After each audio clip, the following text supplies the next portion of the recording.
दोस्तों, आपने कभी सोचा है कि कुछ लोग ऐसी बातें या नॉलेज क्यों याद कर लेते हैं जिसे बाकी लोग बार बार पढ़कर भी याद नहीं रख पाते हैं?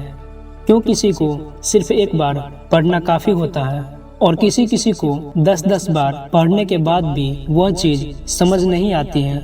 असल में फ़र्क हमारे दिमाग के मैकेनिज्म में नहीं है, फ़र्क हमारे सीखने के तरीके में है। और इस सीखने के तरीके को अगर आप समझ गए तो आप भी उन लोगों की तरह बन सकते हैं जिन्हें बस एक बार पढ़ना काफ़ी होता है। आज मैं आपको 2 ऐसे पॉइंट बताने वाला हूँ जिनको अगर आपने पकड़ लिया तो आपका दिमाग पढ़ाई को पकड़ना शुरू कर देगा। पहला पॉइंट इंटरेस्ट, दूसरा पॉइंट विजुअल्स। आपको एक किताब पढ़नी है जिसमें आपके पसंद का टॉपिक है, तो आप बिना बोर हुए पन्ने पर पन्ने पढ़ते जाएंगे। आपको टाइम का पता भी नहीं चलेगा और जब कोई आपसे उस किताब के बारे में पूछेगा तो आप पूरे मजे से बताओगे। लेकिन अब सोचिए, वही किताब है जिसमें ऐसे टॉपिक हैं जो आपको बिल्कुल भी पसंद नहीं है।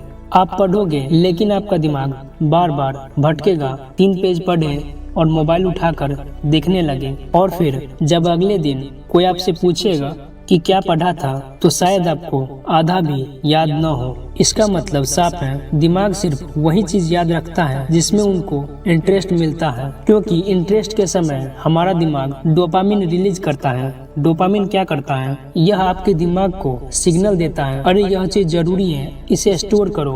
अगर कोई टॉपिक आपको बोरिंग लगे तो क्या करें? उस टॉपिक को अपनी लाइफ से जोड़ो, उसे किसी कहानी की तरह पढ़ो। उदाहरण के लिए, अगर आप इतिहास पढ़ रहे हो और आपको लगता है ये तो सिर्फ तारीख और साल का बोझ है, तो इसे इस तरह सोचो, मानो आप टाइम मशीन में बैठे हो और उस जमाने में चले गए हो। आप खुद देख रहे हो कि औरंगजेब कैसे राज करता था, गांधी जी कैसे आज़ादी की लड़ाई लड़ रहे हैं। जैसे ही आप किसी टॉपिक में इंटरेस्ट पैदा करते हो, दिमाग उसे खुद ब खुद स्टोर कर लेता है। अब बात करते हैं दूसरी सिगरेट। हमारा दिमाग शब्द से ज्यादा इमेज याद रखता है। इसको पिक्चर सुपरियोरिटी इफेक्ट कहते हैं। सोचो, आपको एक नंबर याद करना है, जैसे 7352। आप इसे बार बार पढ़ोगे तो शायद भूल जाओगे, लेकिन अगर आप इसे किसी कहानी में बदल दो, जैसे 73 साल की दादी और 52 साल का दादा,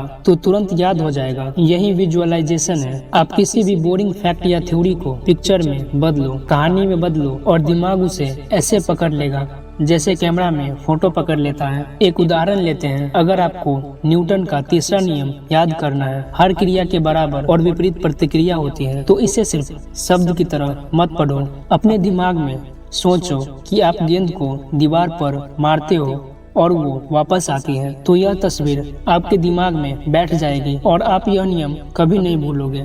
गणित का फॉर्मूला याद करना, तो उसे कहानी बना दो।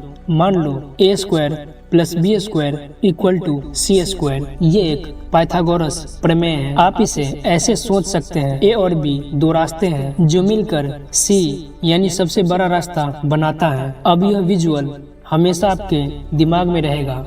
अब सोचिए, अगर आपने इन दोनों को एक साथ जोड़ लिया, मतलब पढ़ाई में इंटरेस्ट बना लिया और चीजों को विजुअल्स में बदल दिया, तो आपको बार बार रटने की जरूरत नहीं पड़ेगी। एक बार पढ़ोगे और सीधे स्टोर हो जाएगा लॉन्ग टर्म मेमोरी में। यही सीक्रेट है उन लोगों की जिन्हें देखकर लगता है इन्हें तो सब एक बार पढ़ते ही याद हो जाता है। तो दोस्तों, एक बार पढ़ते ही याद करने का राज दिमाग की ताकत में नहीं है, बल्कि आपके सीखने के तरीके में है। अगर आप पढ़ाई को बोझ समझोगे तो 10 बार पढ़कर भी याद नहीं होगा, लेकिन अगर आप उनमें इंटरेस्ट जगाओगे और उसे विजुअल्स में बदलोगे तो एक बार काफी होगा।